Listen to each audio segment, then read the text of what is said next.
ஒரு காட்டுல ஒரு பெரிய ஆலமரம் இருந்துச்சு. அதனுடைய கிளைகள்ல ஒரு வாத்து கூட்டம் தங்கி இருந்துச்சு. அந்த ஆலமரத்துடைய அடியில புதுசா ஒரு கொடி முளைச்சது. அந்த கொடி லேசா படர தொடங்குச்சு. அதை பார்த்த ஒரு வயசான வாத்து மற்ற வாத்துகளை பார்த்து, இந்த கொடி மரத்தை சுத்தி படர்ந்துச்சுன்னா நமக்கு ஆபத்து வரும், யாராவது இதை பிடிச்சிட்டு மரத்துக்கு மேல ஏறி வந்து நம்மளை பிடிச்சு கொன்னுருவாங்கன்னு சொல்லுச்சு. இப்பவே நாம இந்த கொடியை வேரோடு பிரிங்கி எரிஞ்சிடணும்னு சொல்லுச்சு. ஆனா மற்ற வாத்துகள் அந்த வயசான வாத்துடைய பேச்ச மதிக்கவே இல்லை.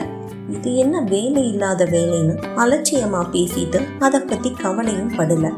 அந்த கொடியும் நாளுக்கு நாள் வளர்ந்து பெருசா நீண்டு மரத்தை சுத்தி படர்ந்தது.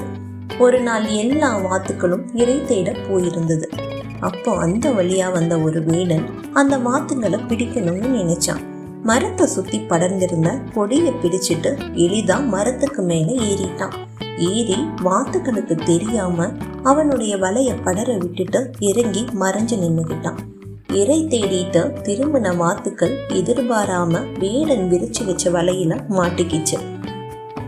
வயதான வாத்து மற்ற வாத்துகளை பார்த்து, இப்படி நான் சொன்னதை கேட்காம வேடன் விரிச்ச வலையில மாட்டிக்கிட்டீங்களேன்னு பரிதாபப்பட்டுச்சு.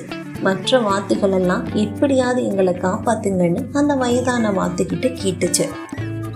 அப்போ அந்த வாத்து சொல்லிச்சு, வேடன் வரும்போது எல்லாரும் செத்த பிணம் போல கிடங்கன்னு. வேடனும் வந்தான், வாத்துகளும் செத்தது போல சாஞ்சிருச்சு. மரத்துக்கு மேல ஏறி பார்த்த வேடன் உண்மையிலேயே எல்லா வாத்துகளும் இறந்துருச்சுன்னு நினைச்சு வாத்துகளுடைய கால்களை கயிறுனால கட்டவே இல்லை. ஒவ்வொரு வாத்தா எடுத்து கீழே போட்டான். அப்போ ஒவ்வொன்றா எந்திரிச்சு பறந்து போயிருச்சு. எல்லா வாத்துகளும் வேடன் கிட்ட இருந்து தப்பிருச்சு. வேடனும் ஏமாற்றத்தோட திரும்பி போயிட்டான்.